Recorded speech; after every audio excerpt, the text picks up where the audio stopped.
right. All right. Got a few minutes before I get to the house. Decided to do a live stream. So, we're going to talk some boxing. It appears that we're going to have some fights coming up. Look like Derbyachenko is, basically he's set to face either Canelo or Jamal Charlo. It was also reported that Canelo was possibly negotiate with David Lemieux. Now, I heard David Lemieux is a Golden Boy fighter. Now, I don't remember if he is or he isn't, but I think he's a Golden Boy fighter. I could be wrong. I think if that's the case, that fight seemed more logical to make. Now, keep in mind, Derbyachenko had a good outing versus Triple G in a fight that a lot of people thought that he won, but some people thought he didn't win. Some people thought that Triple G won that fight. I thought Derbyachenko won that fight. So it depends on which direction he's gonna go. Because, like I said, it's pros and cons to fighting both guys. You fight Canelo, it's a high profile fight. You get Canelo, a dude that's considered by a lot of people, but not everybody, a pound for pound fighter. Some people believe that Canelo is the best fighter on the planet. I don't believe that, but I think he's one of the best fighters on the planet.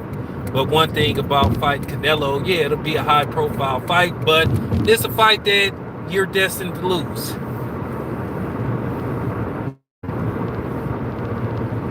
As I said before, once you fight Canelo, you down 3 to 4 rounds from the opening bell. And you have to wonder, can you get a decision versus Canelo? And that's been proven time and time again. You cannot get a decision versus Canelo unless you name Floyd Mayweather. And Floyd Mayweather dominated Canelo, and somehow, some way, they still had one judge that had the audacity to say that fight was a draw, and Floyd wins a majority decision when everybody and their mama believed that it was a one-sided ass whooping in favor of Floyd Mayweather. He schooled Canelo. Canelo had a couple of okay moments. He landed some counter shots on Floyd at times, but he basically did nothing in that fight. He just couldn't hit Floyd. Floyd was just too quick for him. Floyd had an answer for everything that Canelo tried to do.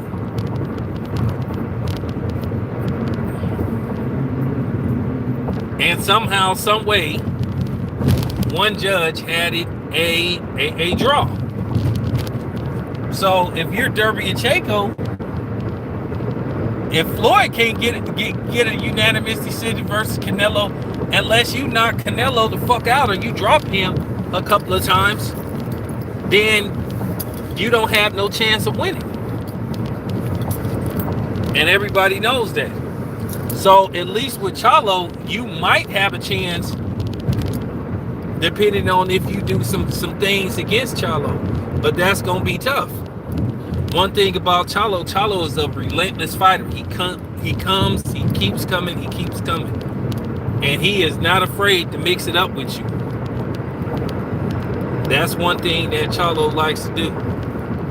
He don't have no problem mixing it up with you. So, like I said before, it makes for a good fight. I think all three of these fighters, if they fought each other, it would be a great fight.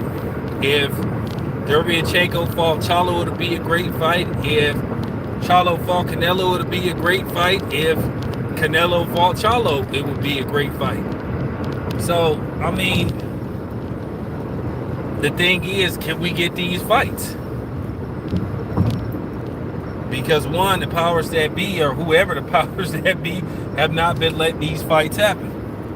And despite what comes out of Oscar De La Hoya's mouth, it's been proven that there was no real offer to Jamal Charlo for a Canelo fight. Canelo has avoided this fight. That's fact.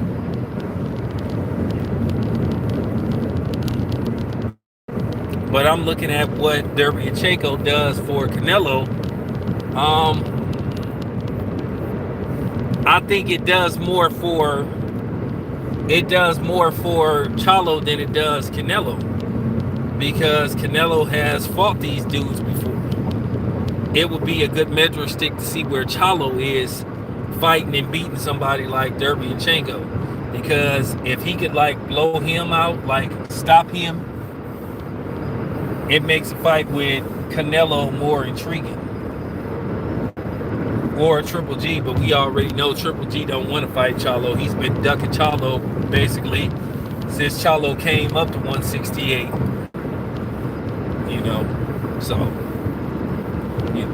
so with that being said, let me talk about something else. Well, as you guys know, it appears that Leo Santa Cruz and Gervonta Tank Davis, that fight is going forward. That fight is going to be a disaster because, one, nobody gives a damn about that fight. Nobody wants to see it. It's going to be an epic flop. Nobody in their right mind is going to pay $70 for that fight. They not. Nobody in their right mind is going to pay $70 for that fight, especially in a time of a pandemic. I just think that they think it a little too far ahead of themselves. But this fight was supposed to take place in May. As you guys know, it is July. So they want to try to get this fight out the way. You know, because they feel like this is going to be a star-making performance for Tank Davis.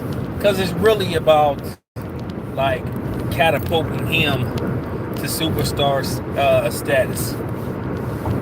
This is sort of like the new version of Floyd Mayweather versus Arturo Gatti. And y'all remember how that fight went. You know. But anyway, I just wanted to do a quick live stream. I will catch you guys on the next one. This your boy Town Biz. I'm out.